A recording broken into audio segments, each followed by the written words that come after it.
Soy Fernando Díaz Villanueva, hoy es 9 de agosto de 2022 y esto es La Contracrónica.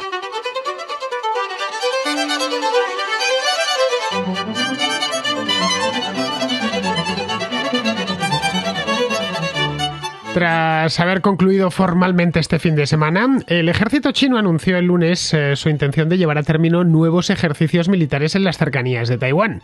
Estas maniobras se realizarán tanto por mar como por aire. El anuncio, recogido por las principales agencias de noticias, llega solo un día después de que el gobierno chino pusiera fin a las maniobras militares que realizaba desde hace días como protesta por la visita a Taipei, a la capital de Taiwán, la semana pasada de la presidenta de la Cámara de Representantes de Estados Unidos, de Nancy Pelosi, que os lo contaba aquí, pues eso, hace solo unos pocos días. El denominado Comando de Operaciones del Este de China, del Ejército Popular de Liberación, realizará, según parece, simulacros conjuntos centrados en operaciones antisubmarinas y de asalto marítimo, algo que genera cierto nerviosismo en Taiwán, ya que estos ejercicios están concebidos como un entrenamiento para una invasión de la isla. Una invasión de la isla en un futuro que a muchos taiwaneses no se les antoja demasiado lejano. Por el momento se desconoce cuánto durarán estos ejercicios y aún no se han dado a conocer los lugares exactos del estrecho de Taiwán donde se llevarán a cabo. Esto último es importante ya que afecta al tráfico aéreo y al marítimo, en una de las zonas del mundo con más trasiego de buques de carga. Con esta sucesión de ejercicios, China quiere mostrar músculo y determinación ante lo que considera una humillación por parte de Estados Unidos. Durante los últimos 4 días, el ejército chino ha lanzado 11 misiles balísticos de corto alcance en aguas del estrecho. Junto a eso, han sometido a Taiwán a algo parecido a un bloqueo naval. En estas maniobras participaron un total de 10 buques de guerra que maniobraron junto a la línea del estrecho de Taiwán que separa las aguas territoriales de ambos países. En el Pentágono están algo sorprendidos porque no se esperaban una reacción semejante por un viaje que se conocía ya desde hace meses y que no ha cambiado nada esencial en las relaciones entre Estados Unidos y Taiwán. En Washington descuentan que los problemas que afligen al gobierno de Xi Jinping van mucho más allá, que la desmedida indignación por lo de Taiwán no es más que una cortina de humo que les ha venido que ni pintada para diluir otras cuestiones como la crisis económica que está empezando a arreciar en el país o el Congreso del Partido Comunista, al que se enfrenta Xi Jinping dentro de unos meses. La crisis económica se ceba especialmente en el mercado laboral. El desempleo juvenil, que se ha ido ya al 20%, puede traer problemas y traer problemas además en el peor momento a Xi Jinping, cuyo mandato como presidente de China arrancó hace ya 9 años, pero que ha ido intensificando su autoritarismo y en ciertos aspectos trata de emular a próceres de la China popular como Mao Zedong. Todo un salto hacia atrás con el que espera culminar su obra y convertir a China en la primera potencia mundial.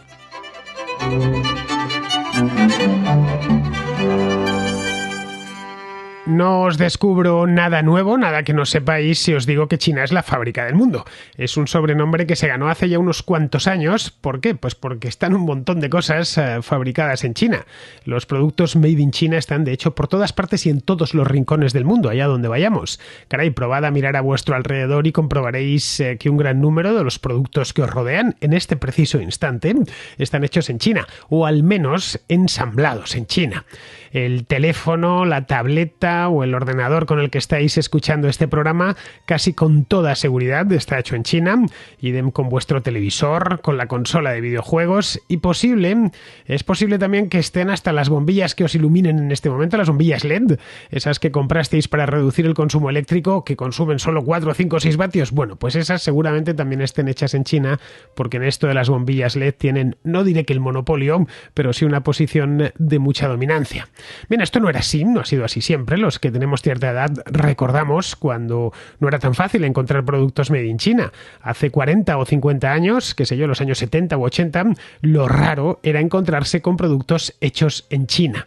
Lo normal en aquel entonces era que, al menos en los dispositivos electrónicos, pues estuviesen manufacturados en Japón, era el famoso Made in Japan, o hechos en Corea del Sur también, o en Taiwán. En Taiwán a veces ponía Made in Taiwán y otras veces ponía Made in hecho en la República de China, que nos hacía pensar que se había hecho en China, pero no. La República de China, como os contaba aquí la semana pasada, bueno, aquí no, en la contraventana exactamente, un vídeo que preparé, creo que fue el viernes pasado o el jueves pasado, que os hablaba precisamente, el jueves pasado fue precisamente de esto, de las dos Chinas. Tenemos la República Popular China, RPC, y después tenemos la República de China, que es Taiwán. Bien, pues en los años 90, empezó todo en los 80, pero ya en los años 90 se consolidó en la tendencia. Las fábricas chinas se integraron plenamente en el mercado mundial a finales de la década, y a China empezó a plantearse seriamente entrar en la OMC, y entró evidentemente, y en cierta medida todas estas manufacturas chinas tan masivas han contribuido a dar forma al mundo que conocemos. Como resultado de ese boom manufacturero y comercial, el PIB chino representa en estos momentos aproximadamente el 30% de la producción industrial de todo el mundo. Es decir, 3 de cada 10 dólares que se producen en la industria en todo el mundo se han producido en China. Pero hay un producto chino que su gobierno no puede producir lo suficientemente rápido. Ese producto son los puestos de trabajo para sus técnicos y sus graduados universitarios, que son muchos millones cada año porque es un país muy poblado. Actualmente, más o menos el 20% de los chinos entre 18 y 24 años están desempleados. A eso habría que sumar una respetable cantidad de jóvenes que se encuentran subempleados en trabajos informales, trabajillos para ir saliendo adelante. Evidentemente, se ven condenados a este tipo de trabajos los que necesitan trabajar de forma imperativa. Según una encuesta reciente, de los 11 millones de estudiantes chinos que se han graduado, acaban de graduarse, acaban de terminar sus estudios universitarios este año, este verano, solo 1,5 millones, es decir, el porcentaje, el 14%, había recibido una oferta de trabajo desde mediados de abril. Es un porcentaje realmente bajo. De 11 millones, solo 1,5 millones tenga trabajo, le hayan ofrecido por lo menos un trabajo. No solo hay menos trabajo para los jóvenes, sino que además está peor remunerado. Los sueldos de los recién licenciados son de promedio un 10% más bajos que hace solo un año. La mayor parte de ellos tienen que ir asumiendo que ganarán bastante menos que otras profesiones para las que no es necesario pasar por la universidad, como por ejemplo la de los camioneros. Eso sí, tienen la suerte de encontrar un trabajo, que no todos la van a tener. El gobierno chino es consciente, plenamente además, por completo, del problema que tiene. Podrían tirar entonces de ideas del pasado. El pasado de China es rico sobre todo en desastres económicos, y podrían nutrirse de ideas extraídas de ahí, como por ejemplo enviar de forma más o menos forzosa a los estudiantes urbanos con la graduación recién sacada a trabajar en el campo. Esto se hizo en el pasado, en China.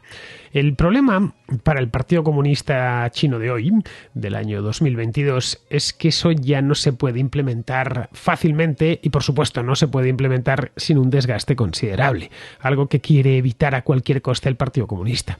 Los jóvenes chinos de 2022 no son aquellos muertos de hambre atemorizados de principios de la década de los 60 o de la década de los 70.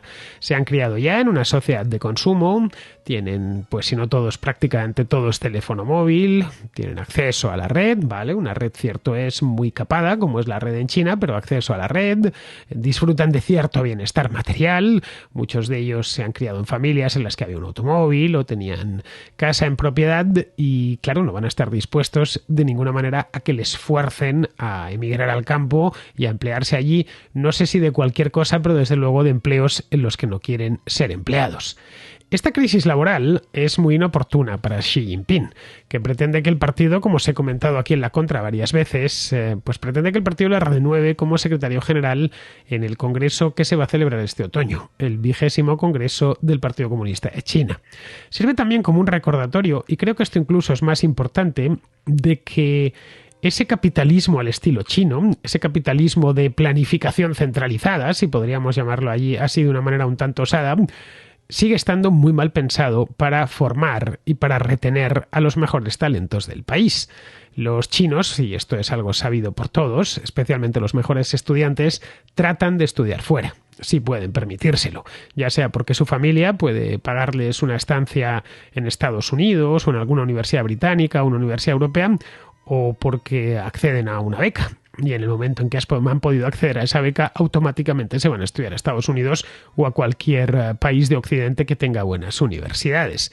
Y luego, cuando se trata de trabajar, por regla general, prefieren hacerlo en California, en el Valle del Rin, en el Reino Unido, que hacerlo en China. Y no solo por el salario, por supuesto que van a ganar mucho más en California que en casi cualquier empleo en China, sino que además en California van a poder vivir en un país libre, y la libertad, cuando se descubre, se aprecia, se saborea, ya a uno le cuesta mucho prescindir de ella. El sistema chino, que tantos en Occidente alaban, muchos de ellos de forma un tanto indocumentada, es decir, sin haberse informado realmente en qué consiste ese sistema, pues no convence demasiado a los chinos bien formados, que conocen otra cosa. Por lo menos a los que no conocen otra cosa y exclusivamente se nutren de la propaganda oficial, pues les parecerá el mejor sistema del mundo, en el mejor país del mundo. Pero al que ha podido viajar a Estados Unidos o al que ha podido viajar a Europa ya es distinto. Ha podido ver cómo la prosperidad material y las oportunidades se reproducen en otros lugares del mundo, donde no tienen que aguantar a un partido monopolizando el poder, donde se pueden expresar libremente, donde pueden publicar lo que les venga en gana, donde pueden criticar al gobierno, y además de eso, de todo eso que es fundamental en la vida de cualquier ser humano, son derechos fundamentales, de hecho, el poderse expresar libremente. Y además de eso, pues pueden tener un buen empleo, bien remunerado y un montón de cosas materiales a su alrededor. Los gobernantes chinos siempre están muy atentos al comportamiento del mercado laboral. Esto no es de ahora, sino desde hace ya muchísimos años. Intuyen, con razón, que el desempleo es igual a problemas, especialmente el desempleo juvenil, que si mucha gente se queda sin trabajo, se rompe el embrujo revolucionario o el embrujo de la nueva revolución, esa transformación revolucionaria que se produjo en China a finales de los años 70 con las reformas inspiradas por Deng Xiaoping. Es decir, la gran promesa que mantiene desde hace ya 40 y tantos años la paz social en el país. Esa gran promesa se cifra en algo así como decir a los chinos: vivís en una dictadura en cierto punto espantosa e impredecible, una ciberdictadura que os vigila constantemente con cámaras por las calles, que está implantando un sistema de crédito social que parece sacado de una película de ciencia ficción. No hay, por supuesto, libertad de expresión, tampoco libertad de prensa. Los derechos humanos no es que no se respeten, es que ni se tienen en cuenta, porque eso, a fin de cuentas, no deja de ser un consenso occidental que no afecta a los chinos. Pero claro, todo eso tenéis que prescindir de ello, porque son cosas que no merecen la pena y que lo único que traen son inestabilidad y problemas internos. A cambio, lo que tendréis es riqueza material. Ese es el embrujo, ese es el programa de la prosperidad china, el sueño chino, que es así como lo ha bautizado el gobierno de Xi Jinping, que es el que ahora podría estar en entredicho si realmente esto del desempleo se solidifica. Para mantener la estabilidad, tratan, por lo tanto, de prever con mucha antelación, tanta como les es posible, cuando el mercado laboral se enfría o empieza a enfriarse. Hace ya unos años, en la última crisis, la de 2008, que afectó a todo el mundo, incluido por supuesto a China, aquello trajo un desplome muy acusado, especialmente a lo largo del año 2009, de la demanda internacional de productos chinos. Bien, aquello planteó un serio problema en China, porque veían que, claro, que la producción de sus fábricas estaba dimensionada para vender a los estadounidenses o a los europeos en pleno auge económico en 2006 o 2007, y se encontraron con que la demanda había bajado muchísimo. Bien, ¿cómo lo resolvieron? En aquel momento estaba Hu Jintao, lo resolvieron disparando el gasto público, inflando aún más la burbuja inmobiliaria. Gran parte de estos grandes proyectos, de los que se hacen proyectos urbanísticos chinos, de grandes infraestructuras, son de los últimos 10 años y vienen de este empujón de la demanda un tanto artificial que se dio a raíz de la última crisis. Pero claro, no hay dos crisis iguales. La actual no se parece en muchos aspectos a la de 2008, en otros sí, pero en otros muchos no. Y concretamente en China tampoco se parece a la de 1989, aquella crisis que dio lugar a los sucesos de la plaza de Tiananmen. En aquel entonces el régimen temió genuinamente por su supervivencia. De hecho, aquello fue clave. Hace cosa de 3 años, sí, en el año 2019, os hice un programa monográfico sobre lo que pasó en Tiananmen y creo haberos dicho, y si no lo dije en aquel momento, pues os lo digo ahora, que en la historia del Partido Comunista Chino y del régimen chino, que son 70 años ya, el peor momento fue sin ninguna duda aquellas manifestaciones de 1989, más concretamente lo que sucedió en Tiananmen.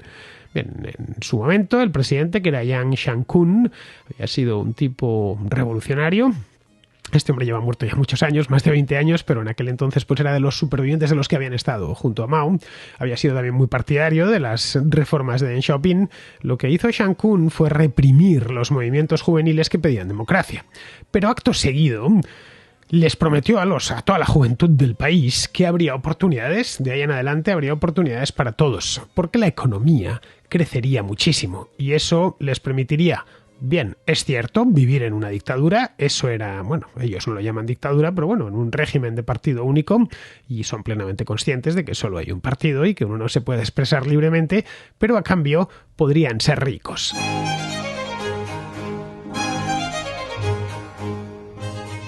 El crecimiento de China durante la década de los 90 fue, por decirlo brevemente, bestial. No se me ocurre un adjetivo mejor. Si echamos un vistazo a los crecimientos del PIB en los años 90 y también la primera década de este siglo, nos encontramos que tuvo crecimientos del 8, del 9, del 10, del 11, del 12%. Vamos, de ahí que cuando se hable de crecimiento chino, todavía hoy, a pesar de que China abandonó ya esos crecimientos del PIB hace mucho tiempo, hablemos de eso, de crecimientos del entorno del 10%.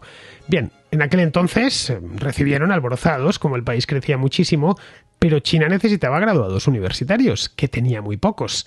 Ahí el régimen hizo un gran esfuerzo extendiendo todo lo posible el sistema universitario, especialmente en las disciplinas técnicas que eran las que consideraban los gobernantes que iban a ser más necesarias en un país que crecía con esa fuerza, esa velocidad, que además se estaba convirtiendo en una gran fábrica.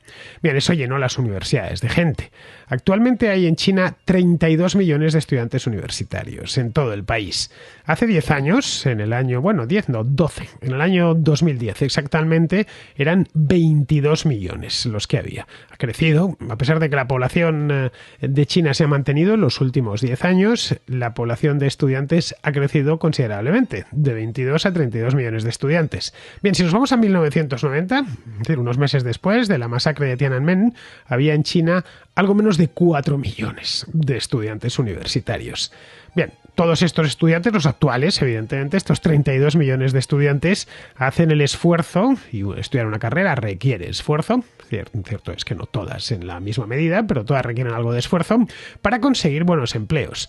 Y eso que estén bien remunerados, que puedan comprar una casa mejor, que puedan tener mejor automóvil, que puedan salir de vacaciones, en fin, nada que no quiera cualquier ser humano en cualquier rincón del mundo. Vivir bien, en una palabra. Y por eso hacen ese esfuerzo mientras son jóvenes, mientras son estudiantes. Bien, eso mismo es lo que está en riesgo ahora. A finales de los 60, en tiempos de Mao Zedong, la economía china era muy pequeña. Si la comparamos con la de ahora, pues nada, era una miniatura, una cosa francamente diminuta y no podía emplear a toda la población. Era un país también muy poblado, pero no podía emplear a toda la población. Una economía centralizada, con planes quinquenales, una economía de tipo soviético y por lo tanto desastrosa. En las ciudades el desempleo era un problema sangrante del que Mao Zedong extrajo que podrían derivarse apuros políticos para él. Así que decretó que millones de jóvenes que acababan de terminar la educación secundaria fuesen transferidos forzosamente al campo.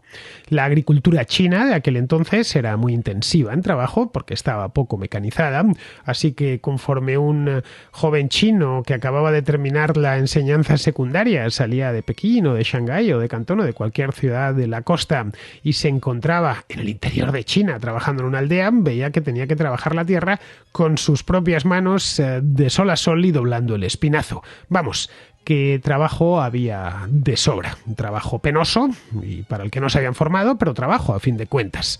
Aquello eliminaría de paso el riesgo de que esos jóvenes hartos de no encontrar empleo o del que encontrasen fuese de pésima calidad y muy mal pagado, se organizasen para expresar su descontento, ya que se les envió a todos los rincones del país. Hasta la provincia más remota recibió estos jovencitos que fueron allí a trabajar. La política de transferir estudiantes al campo tuvo un nombre, se le llamó Movimiento Bajar al Campo. Así, no lo pusieron en español, lo pusieron en chino, pero traducido es eso mismo. Pero esto duró bastante tiempo, desde los años 60 hasta 1980, cuando ya había muerto Mao, pues eso, 4 años antes, y decidieron sus sucesores eliminarlo.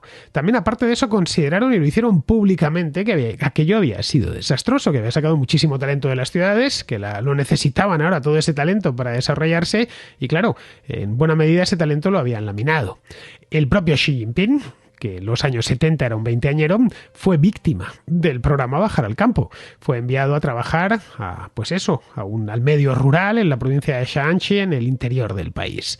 Bien, pues ahora es curiosamente Xi Jinping quien está tratando de revivir ciertos elementos de esta política de bajar al campo. Hace unos años anunció una serie de programas para alentar a los jóvenes estudiantes urbanos de secundaria, de nuevo estamos en las mismas, a viajar a zonas rurales. Era un programa evidentemente voluntario. Durante sus vacaciones de verano, para ofrecer sus servicios como voluntarios en infinidad de empresas, ¿no?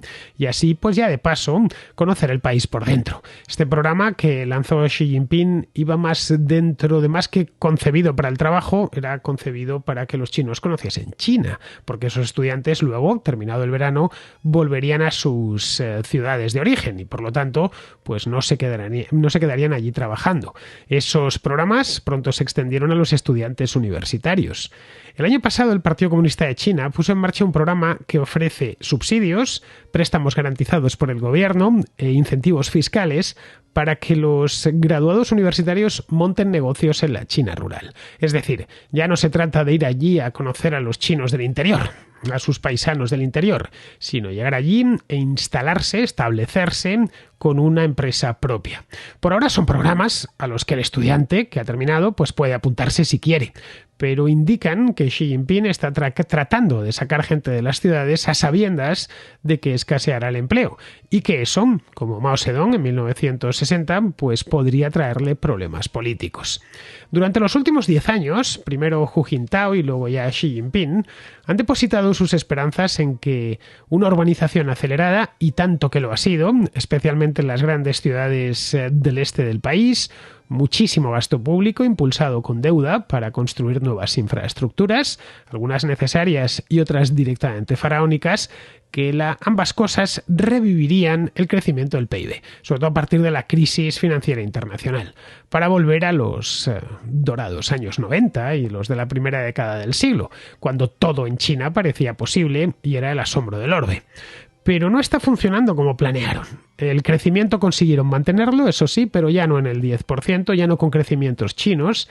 Estaba por debajo, si miramos la década anterior, la segunda década del siglo, nos encontramos con que el crecimiento chino se había moderado considerablemente y estaba por debajo de los años anteriores y debidamente dopado ese crecimiento con estímulos constantes. El impacto de la pandemia, que no lo olvidemos, empezó en China y que además en China está muy lejos de terminar, como ya os he comentado aquí en más de una ocasión, por esa obsesión que tiene el gobierno chino con lo de la política COVID-0 y el enfriamiento de la economía internacional, pues han hecho el resto. Los que buscan empleo no lo encuentran en el sector tecnológico, por ejemplo, que es muy fuerte en China, pero tampoco lo encuentran en el sector inmobiliario.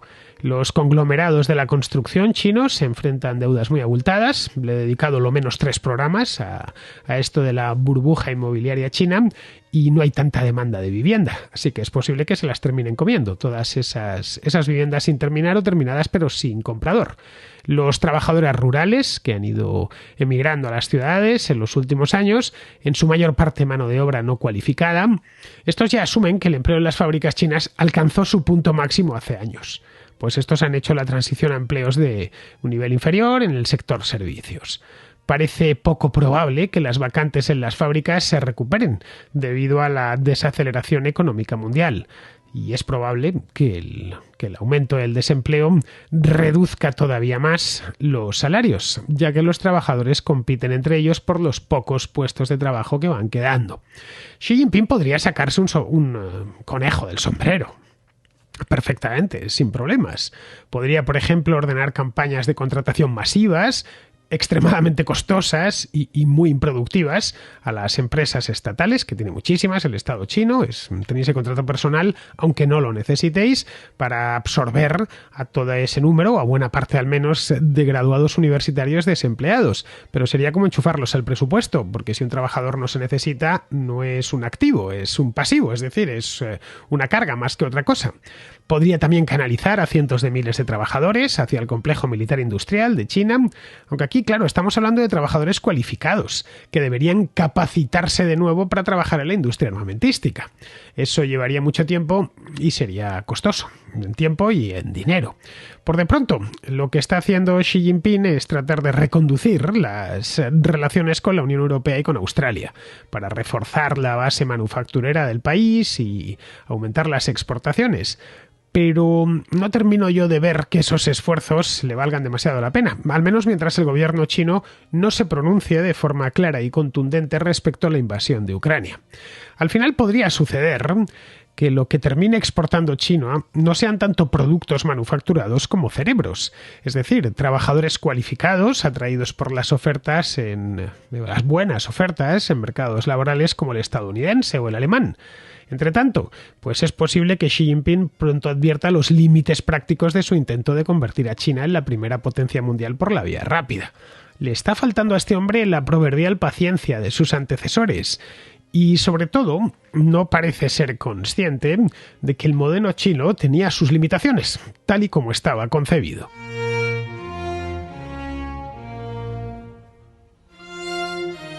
Vamos con la contrarréplica. Empezamos con Eva, que nos trata de explicar la razón por la que hay tantas vacantes en el mercado laboral, a pesar de que al mismo tiempo la tasa de desempleo es muy alta. Hola Fernando, y hola contraescuchas. Quería hacer un comentario por una cosilla que estuvisteis hablando creo que fue hace una semana, en un directo, y que además acabo de ver ahora mismo en la tele, y bueno, pues igual mi caso particular y un poco mi opinión puede abrir un poco de debate, o no lo sé. Bueno, es sobre el tema este de los jóvenes que no quieren trabajar, o hay sectores laborales, tipo eso, lo de la hostelería, la construcción y demás, que hace falta gente y no se están cubriendo esos puestos a pesar del enorme paro que hay. ¿Qué puede estar pasando? Bueno, quería contar un poco mi caso personal porque a lo mejor ilustra un poco, porque por lo menos en mi entorno, y somos todos de gente formada, muy formada, los está pasando a muchísimos, por no decir a prácticamente todos. Menos a los que trabajan en IT. Es el único sitio, señores, donde se puede trabajar hoy día en España y casi en cualquier sitio. Vale. El caso es que yo ahora mismo estoy en paro, por eso he podido verlo de la tele. Pero por voluntad propia. Dejé mi trabajo anterior y me he dedicado a formarme. Llevo un par de meses formándome como una loca para ver si puedo optar a cosas mejores, porque yo vengo de una trayectoria de, a pesar de tener mis estudios, un trabajo especializado y que he podido trabajar, ha sido siempre con muy malas condiciones, unos chanchullos terribles, por supuesto, contratos ilegales ya son muy conocidos míos. Pero aún así, con tal de trabajar, yo soy de esa gente que con tal de trabajar se deja esclavizar como sea, porque yo soy muy mal parada, ¿no? Yo en paro lo paso fatal. Pero hasta yo he llegado a un punto en que he dicho, basta, esto no puede ser. Entonces me lleva a pensar, si hasta yo, que estoy acostumbrada a carros y carretas y me gusta trabajar, he dicho basta, ¿qué leches no estará pasándole a más gente que, bueno, que desde luego vagos los ha habido toda la vida y lo seguirá habiendo, y gente sensible y delicada también, sin lugar a dudas, pero que si la situación ha conseguido acabar con alguien como yo, leches, ¿qué más no estará pasando? Y es que veréis, sobre todo, no es un poco de sospechar que sectores como lo de la construcción, la hostelería y demás estén faltos de mano de obra, y pueda tener un poco de relación lo de la gente diciendo basta, porque son sectores, por ejemplo, que sabemos todos que están muy mal pagados, en su día no lo estaban, pero hoy día sí, que te tratan muy mal, sea el cliente, sean los jefes, sea el propio trabajo, que es estresante, y que además que las horas que se echan, vamos, de sol a sol si tienes suerte, y no es de recibo. Bueno, pues en mi caso particular, esta última vez me hice una serie de entrevistas, un montón encima, parecía aquello los Juegos del Hambre, pero digo, venga, pues debe ser un buen sitio. Digo, me meto en principio, la página web parece un sitio bastante bueno. Hago varias entrevistas, me acaban cogiendo y bueno, pues todo fenomenal, qué buen ambiente, el sueldo mínimo, pero digo, bueno, no pasa nada, puedo optar a ir promocionando con el tiempo y tal, no importa, no importa, yo no pienso solo en el dinero cuando trabajo, pienso también en más cosas, digo, entonces a lo mejor me renta por el resto. Bueno, pues nada más llegar me encuentro que todo lo que me habían dicho era mentira, absolutamente todo, es decir, sí. Algo relacionado con lo que yo me había postulado y con la oferta sí tenía, pero el resto me encuentro un montón de cosas que no son y que además era un trabajo absolutamente inviable. Para que os hagáis una idea, era yo sola haciendo absolutamente todo. Y cuando digo absolutamente todo es, imaginaos, un médico que tiene que ser médico y todos los demás puestos de una planta, hasta el de recepción. Es inviable, es demencial. Y bueno, pues pasa un mes, me fui en el periodo de prueba para no tener que dar preavisos ni nada. Pasa un mes, digo, voy a dar un poquito de voto de confianza, porque yo me quise ir nada más llegar y ver el percal, pero dije, voy a dar un voto de confianza. Digo, bueno, pues estoy un mes trabajando, la cosa va a peor literalmente día a día y cada vez exigiendo y probando estirar el chicle más. Digo, no me puedo creer esto, pero venga, va, voy a aguantar, voy a ver, a lo mejor lo mejora. Y bueno, llega ya al final de mes, yo completamente quemada, por experiencias anteriores ya estaba muy al borde del famoso burnout y yo creo que ya lo he pasado con creces. Y llego al final de mes y digo, vale, digo, lo he pasado mal, este trabajo es inviable, no estoy contenta con él, pero bueno, por lo menos lo hago por el dinero. Y de pronto me quedo así y digo, un momento, ¿cómo que lo hago por el dinero?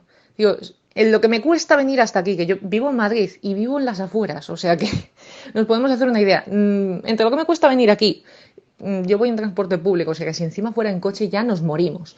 Pero digo, lo que me cuesta, no me cuesta venir, que por una serie de circunstancias, que bueno, entre temas de salud y de logística del sitio y tal, tenía que comer fuera todos los días. Todos los días, aunque fuera un bocata de 4 euros, eran todos los días. No me podía llevar comida yo.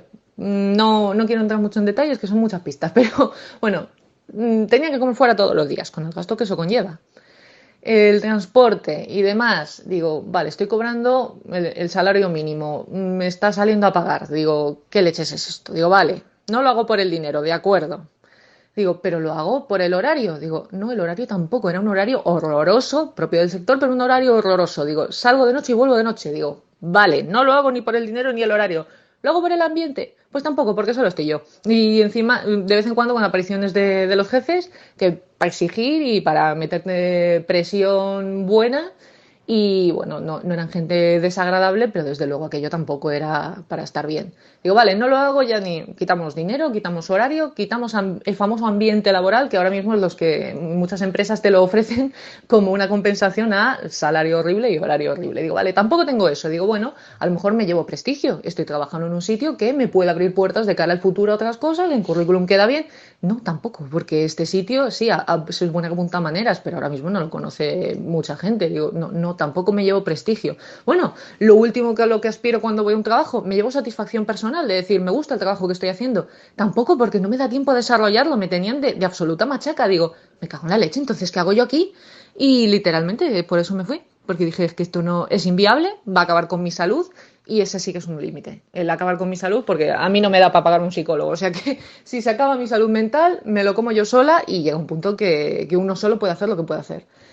Y bueno, pues esa es mi situación. Y ya estamos hablando de alguien que se supone que tiene una formación, que puede optar a cositas mejores. No me quiero ni imaginar si vas a cosas que se supone que son para trabajos no cualificados, tipo de su construcción, hostelería y demás, que ya de por sí se sabe todo el mundo que es demencial. Si eso me ha pasado a mí, ¿qué no le estará pasando a más gente? Que lo comprendo, quiero dejar como última anotación. Sí, los empresarios pagan muchísimo, los impuestos son demenciales, la cosa es inviable para ellos también. Yo cuando veo en una nómina lo que el empresario paga por mí, digo, es demencial, es demencial. Lo de los impuestos, que tienes que pagar más cosas que un empleado, es muy caro. Sí lo comprendo, de verdad, sí es que encima lo comprendo y por eso no me puedo enfadar con ellos. Pero coñe, que entiendan también que algunos estamos diciendo basta, es que literalmente me sale más a cuenta quedarme en mi casa. Y nada, eso es todo. Es un mensaje muy largo, disculpadme. Y bueno, pues eso, gran programa. Espero que esto sirva, aunque sea por entretenimiento. Y muchísimas gracias. Ya lo siento por ti, Eva, tuviste muy mala suerte, según nos has contado, con esa empresa en concreto. Mira, yo he tenido varios trabajos a lo largo de mi vida laboral, algunos han sido peores y otros mejores. Vamos, unos estaban mejor remunerados y otros peor. En unos el ambiente laboral era muy bueno y en otros dejaba bastante que desear. Mira, lo que nunca me he sentido es explotado, eso te lo puedo asegurar. Si un trabajo no me gustaba, pues empezaba a buscar otro y cuando lo encontraba, pues me marchaba, sin más. Mira, lo que encarece el factor trabajo en España son las desproporcionadas cotizaciones sociales que existen, que suelen permanecer invisibles al trabajador. Veo que para ti no, que las conoces, según nos has contado. Mira, las denominadas cargas sociales en España son un 30% superiores al promedio del resto de Europa. Eso lo pagan los empleados, claro, que se llevan a casa salarios sensiblemente inferiores de lo que esperan y seguramente de lo que merezcan. Cuando alguien percibe 1.000 euros al mes, es decir, es un mileurista, el empresario está asignando a ese puesto de trabajo unos 1.700 euros. Lo que generan esas cargas tan elevadas es que se dispara la economía sumergida. Mira, se estima que en España aproximadamente el 20-22% de la economía está en el sector informal, frente a un 12-13% de promedio europeo. Contratar a un empleado en España es muy costoso porque el Estado se lleva casi la mitad del salario, sin que el empleado lo vea. Es decir, que lo que le llega al trabajador es muchísimo menos de lo que el empresario está pagándole. Y además se lo ocultan hasta en la misma nómina, no te digo más. El resultado es que donde se podían contratar 3 trabajadores, pues se contratan 2 y se les sobrecarga de trabajo. Podríamos pensar que esto se solucionaría fácilmente reduciendo esas cotizaciones, pero es que no pueden hacerlo, porque el Estado ha prometido a demasiada gente un pago mensual. Ya sabes, jubilados, empleados públicos, prestaciones de desempleo, ingresos mínimos vitales y demás. Todo esto se sostiene sobre impuestos, como las cotizaciones sociales. Es un círculo vicioso del que no se puede salir, a no ser que se coja el toro por los cuernos y se haga una reforma muy ambiciosa en el sistema de pensiones. No estaría de más tampoco que se racionalice el gasto de la administración pública, que tiene demasiados empleados cuyos salarios se pagan con impuestos. Así que bueno, Eva, espero que no tardes en encontrar un empleo que sea de tu agrado. Lo que no deberías hacer bajo ningún concepto es rendirte. Un mal empleo no es sinónimo de que todos los empleos vayan a serlo. También no lo olvides, tienes la opción de ir poniéndote por tu cuenta. No es obligatorio trabajar para otro. A menudo solemos ignorar las inmensas posibilidades profesionales que se abren si uno decide trabajar para sí mismo. Bien, vamos ahora con Jonás, que es de Argentina y que tiene una pregunta que todos nos hemos hecho alguna vez. Hola Fernando, buenas en el momento que te encuentres. Quisiera hacerte una pregunta. ¿Se podría establecer un límite por ley sobre la cantidad de impuestos que te pueden sacar? En porcentaje, ¿me entendés? Como decirte, no te puedan sacar más de un 20%, un 30%, por ley. Y si hay algún país que haya implementado algo así. Sí, también me gustaría saber cuál sería el límite legal que te pueden sacar actualmente, ¿viste? No hay ninguna ley, pero no pueden poner impuesto al 100%, ¿o sí? Muchas gracias y todo lo que haces está muy bueno. No sé cómo estará la cosa en la legislación argentina, Jonás, pero vamos, en España la Constitución dedica un artículo, el 31 concretamente, a la tributación. El artículo en cuestión dice lo siguiente: es posible que en la Constitución argentina haya algo parecido. El 31 de la Constitución española dice: todos contribuirán al sostenimiento de los gastos públicos de acuerdo con su capacidad económica, mediante un sistema tributario justo, inspirado en los principios de igualdad y progresividad, que en ningún caso tendrá alcance confiscatorio. El gasto público realizará una asignación equitativa de los recursos públicos y su programación y ejecución responderán a los criterios de eficiencia y economía. Solo se podrán establecer prestaciones personales o patrimoniales de carácter público con arreglo a la ley. Bien, como ves, queda un tanto difuso el límite. La Constitución dice claramente que en ningún caso los impuestos tendrán alcance confiscatorio. Pero claro, ¿qué es confiscatorio? ¿El 50%? ¿El 60%? ¿El 70%? No lo sé. A mí, por ejemplo, con el 25% ya me parece confiscatorio, porque supone trabajar para el Estado todo el primer trimestre del año. Pero otros te dirán que un 60% es perfectamente asumible y que hasta les parece poco. Podría fijarse un límite, pero habría que ir impuesto a impuesto y tasa a tasa. No vale con decir, los impuestos nunca excederán el 25%. Pero claro, ¿el 25% de qué? Sería algo complicado. Y lo más importante, el Estado tiene muchos gastos y no puede permitirse bajar los impuestos por debajo de donde están, así que si pusiesen un límite ahora, a partir del cual pues no pudiesen subir más los impuestos, pues no sé, igual lo colocan, es decir, a partir del cual se pudiese hablar de confiscación fiscal, igual lo colocan en el 75 o en el 80%. Bien, pues vamos ahora con Pizarro, que nos habla del viaje de Nancy Pelosi a Taiwán.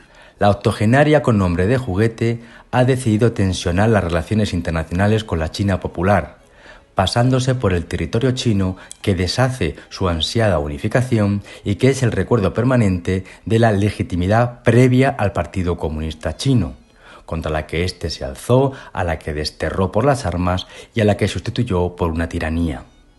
Y con ello le ha dado a la dictadura un espantajo patriotero con el que tratará de desviar las críticas ante una crisis económica abrumadora. Se ve que el don de la inoportunidad no entiende de edad. Un cordial saludo de Pizarro. Y hasta aquí, queridos amigos, llega la contracrónica, voy a decir la contrahistoria, la contracrónica de hoy, que es martes 9 de agosto. Estoy ya con agostidad en la cabeza, me bailan hasta las cifras. Bien, pues os emplazo no a que regreséis por aquí mañana, porque mañana voy a estar en León, así que no voy a poder hacer la contracrónica. Trataré, si es posible, y estoy de vuelta, de hacerla al día siguiente. Hasta la próxima.